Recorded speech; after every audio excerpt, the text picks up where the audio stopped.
So, good morning everyone. Today is June 24, 2026. So, may special tayo na lakad ngayon.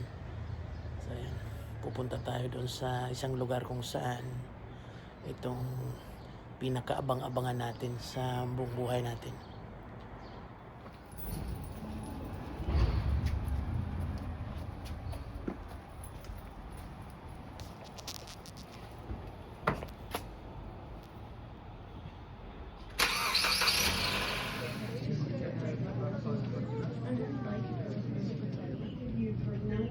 Different places of origin have become Canadian citizens. Congratulations once again, everyone. Félicitations à vous tous et toutes.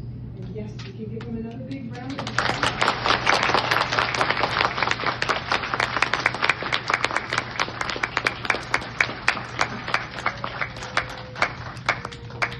I now have the honor of introducing our guest speaker, Lieutenant Colonel Vincent Burke.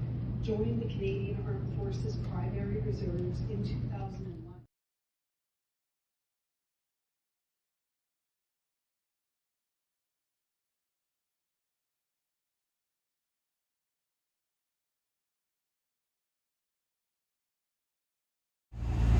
Uwi na kami. Natapos din. Salamat.